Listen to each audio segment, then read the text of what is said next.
Baik, saya akan titip beratkan poin-poin, saya ringkaskan. Masalah bagaimana caranya agar bisa menjadi ahli surga tadi dalam rumah tangga.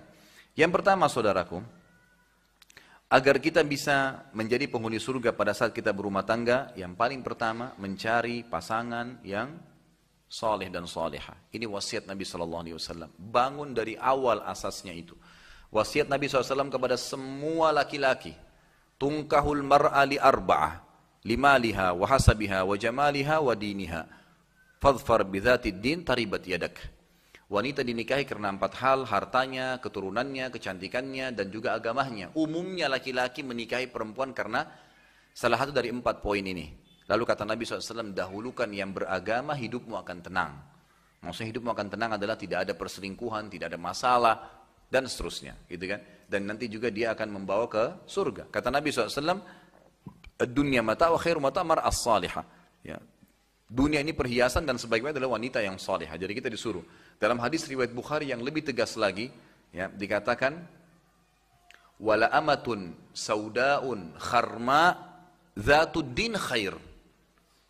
Bagi laki-laki dianjurkan menikah dengan seorang wanita budak berkulit hitam dan kharma. Kharma itu nggak ada pemisah hidungnya. Jadi lubang hidungnya satu. Bayangkan jeleknya itu. Sudah budak hitam kharma. Tapi kata Nabi apa? Zatuddin, beragama khair, lebih baik. Karena memang itu simbolik secara duniawi. Ingat kita akan pindah ke akhirat.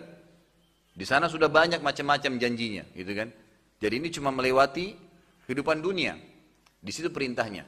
Kalau untuk perempuan apa kata Nabi SAW? Dan anda juga laki-laki sebagai walinya perempuan, jangan tahan anak perempuan, jangan tahan saudari perempuan, nikahkan. Harus ijazah, harus sarjana, harus begini, harus begitu. Ini semua nggak dibawa, nggak ditanya oleh malaikat ijazahnya dokter atau bukan gitu. Yang ditanya itu dia sudah melakukan perintah agama atau tidak. Kata Nabi SAW kepada wanita, setiap wanita dan setiap walinya, ayahnya, idza ja'akum man tardawna dinahu wa khuluquhu fazawwijuh illam taf'alu takum fitnatun fil ardi wa fasadun kabir. Kalau telah datang kepada kalian wahai kaum wanita dan walinya, perempuan, laki-laki yang kalian ridhoi bukan kekayaan, bukan ketampanan, agama dan akhlaknya. Terima lamarannya, nikahkan dia. Kalau tidak terjadi kerusakan di muka bumi, gitu kan? Begitu.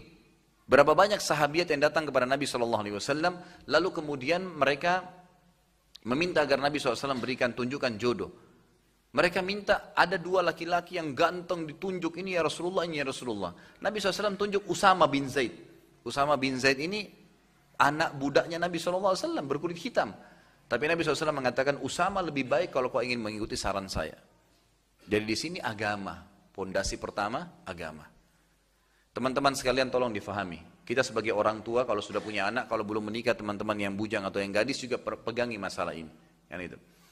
Di sini memilih pasangan yang baik dan soleh ini akan menghilangkan banyak sekali PR rumah tangga.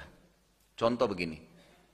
Kalau ada yang bertanya kepada saya, Ustadz saya sudah 10 tahun menikah, istri saya nggak mau pakai jilbab. Istri saya nggak mau baik sama saya, nggak mau patuh.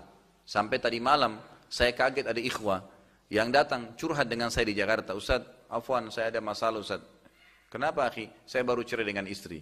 Kenapa kok langsung cerai, ini ada apa? Kebetulan saya lagi mau pulang ke rumah, baiklah kita ketemu di tengah jalan, ada restoran mampir. Terus dia ngomong sama saya, yang dia ceritain terus terang gak masuk di otak saya itu. Kok bisa ada wanita seperti ini gitu. Semoga Allah berikan hidayah.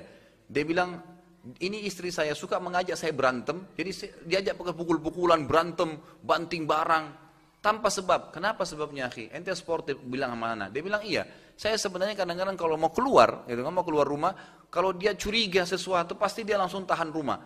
Saya dipahan, gak boleh keluar. Saya mau keluar gak mau, akhirnya dorongan, akhirnya berantem. Ini rumah tangga atau ajang gulat gitu. Lah iya, untuk apa berumah tangga kalau mau jor-joran, mau pukul-pukulan? Orang berumah tangga itu mau cari ketenangan, ketentraman. Dan kata kuncinya agama. Agama, jangan tidak. Ada orang bilang saya 10 tahun nikah Ustaz, ya, tidak, istri saya tidak mau pakai jilbab, nggak mau patuh dengan saya, nggak mau melayanin saya, keras kepala. Ada juga ibu-ibu pernah bilang, Ustaz saya sudah 10 tahun menikah, suami saya nggak sholat, tiap hari selingkuh. Dan beragam macam masalah. Terus saya tanya, Bapak Ibu sekalian sebelum saya jawab, saya mau tanya, jujur dijawab ya. sebelum Anda menikah. Tahu nggak kalau pasangannya begitu? Ini ibu-ibu ini yang suaminya suka playboy ini, sudah tahu belum sebelum nikah begitu? Subhanallah, kalau kita niat mau nikah, Allah kayak bongkar tuh. Ada sesuatu yang Allah tunjukkan tentang dia. Kalau Anda istikharah, ada saja informasi yang sampai secara tidak kita sengaja, dengan caranya Allah berputar sampai ke kita. Ternyata memang dia dasarnya sudah playboy, dia suka bohong. Tapi si ibu ini, si ukhti ini karena terlalu suka, karena ganteng lah, karena apalah, simbolik dunia, itu kan kemasan dunia ini, maka dia nggak apa-apa paksain diri. Maka jangan heran kalau terjadi perselingkuhan lagi setelah itu. Ya kan gitu. Tapi kalau orang dasarnya setiap azan ke masjid, sholat, ikut pengajian, ahli ibadah, penuh masjid, Masya Allah, ada anak muda yang baik-baik. Bukan itu diprioritaskan, kenapa? Gitu. Mereka akan menuntun, gitu kan? Mestinya begitu. Sama halnya juga dengan laki-laki. Kadang-kadang cuma fisikal saja yang diprioritaskan. Bukan itu tidak salah. Tetapi kita harus pertemukan dengan masalah agamanya. Ini poin penting. Jadi cara untuk menjadi ahli surga yang pertama dalam rumah tangga mencari pasangan yang soleh dan soleha. Kemudian juga yang kedua adalah harusnya dibentuk di dalam rumah tangga itu ya, ilmu pengetahuan tentang surga dan neraka, majelis ilmu lah pokoknya. Coba ajak pasangan kita terbiasa untuk hadir di majelis ilmu. Kalau suami lagi ikhwah lagi ke masjid musola ada pengajian seperti ini, diajak istrinya. Istri agar pengajian saling bertukar informasi dengan suaminya. Coba begitu. Hidupkan, karena begini tangganya. Ilmu itu akan mendatangkan iman. Iman akan mendatangkan amal saleh. Itu tangganya. Tidak mungkin, mustahil ada orang bisa beramal soleh tanpa iman. Mustahil iman datang tanpa ilmu. Nggak mungkin, jangan mimpi.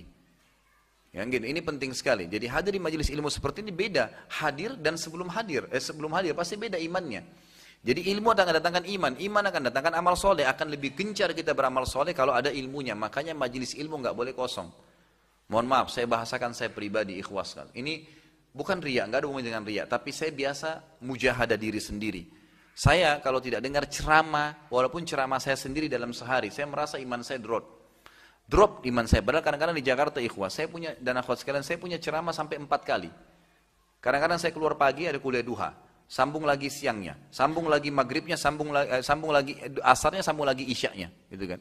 Sampai 4 kali, 2 jam semua minimal, berarti 8 jam. Perjalanan dari Jakarta dari satu pengajian itu 1 jam, berarti sudah habis. Ini sekitar 12 jam, setengah umur saya habis di jalanan dengan itu. Apa yang saya lakukan? Kalau saya duduk pengajian begini, saya sampaikan. Ini sebenarnya manfaatnya lebih besar bagi saya. Pada saat saya review, saya menyampaikan begini, saya sedang review iman saya sendiri. Sambil memberikan manfaat kepada teman-teman sekalian, gitu kan.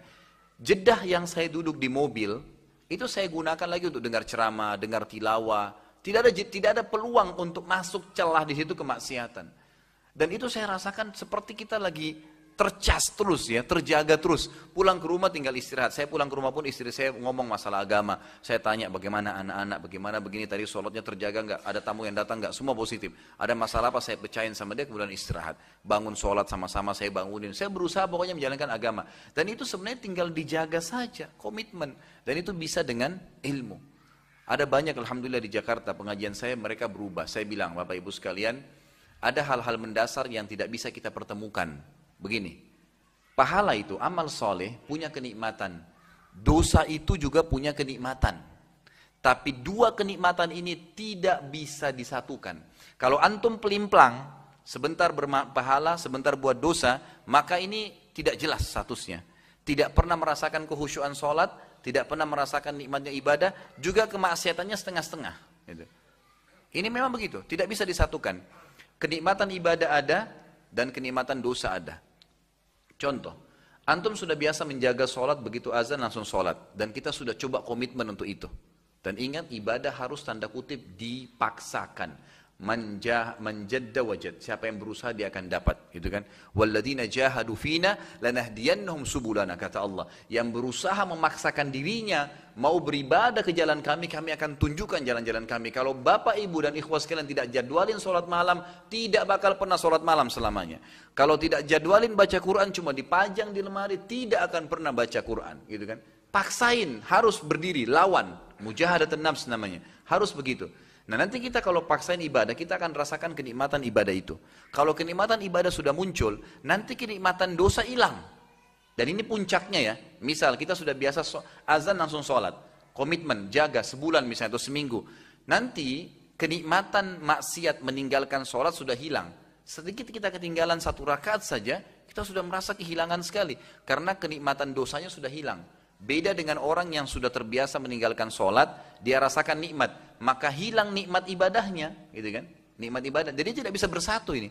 Sementara dua-dua punya kenikmatan, maka nikmatilah kenikmatan ibadah itu, jangan kenikmatan maksiat. Saya bilang di Jakarta, coba jangan pernah mempertemukan antara Quran sama musik, tidak bisa ketemu, nggak bisa ketemu. Percaya lisan saya, teman-teman sekalian, kalau masih antum dengar musik, tidak akan pernah bisa masuk Quran dalam hati. Mustahil udah. Ini dua benda yang berbentrok, nggak bisa. Saya tuntun jemaah saya di Jakarta, coba Bapak Ibu sekalian praktekin seminggu saja. Habis dari pengajian nih, terasa iman. Baik 2 jam dengar ceramah. Setelah itu naik mobil, putar lagi ceramah. Syaitan akan pakai 1001 cara, bisikin. Tadi kan sudah pengajian, sekarang hiburan dong. Padahal Allah sudah mengatakan apa?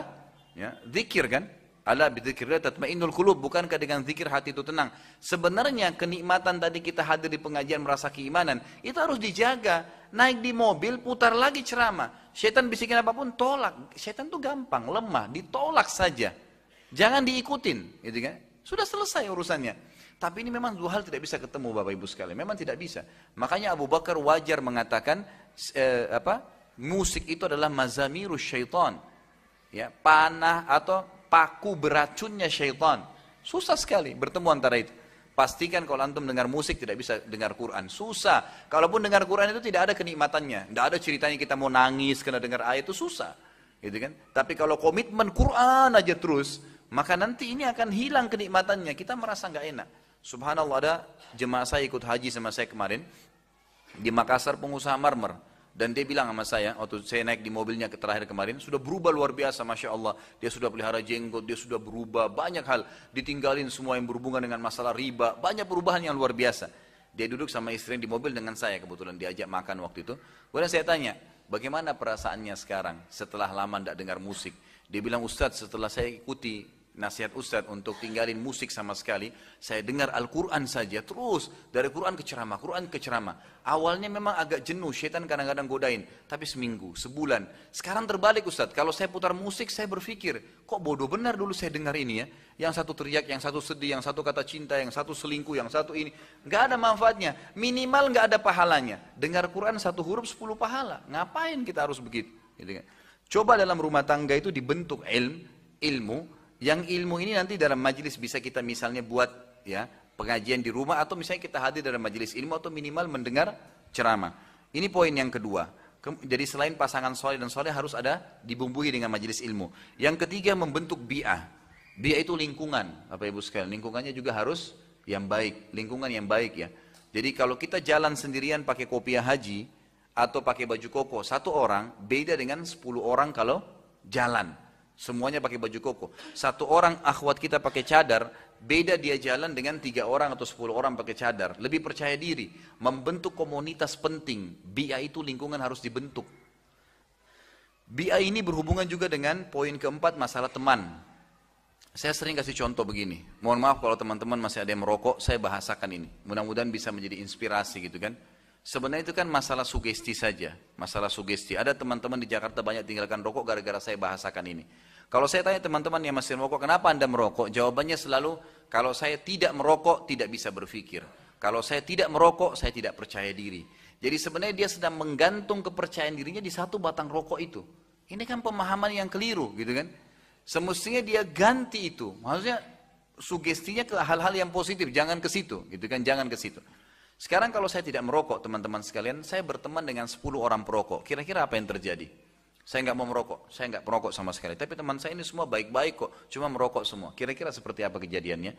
Hari pertama, hari kedua minimal saya tercium bau asap rokoknya. Seminggu kemudian mereka akan bilang apa? Coba aja sebatang, yang penting tahu rasanya. Sebulan sudah terbiasa merokok. Setahun buka kios rokok. Gitu kan. Kalau saya tidak bisa baca Quran, huruf hijaiyah pun saya nggak tahu. Bodoh sekali Al-Quran. Tapi teman saya 10 penghafal Quran. Kita balik kasusnya.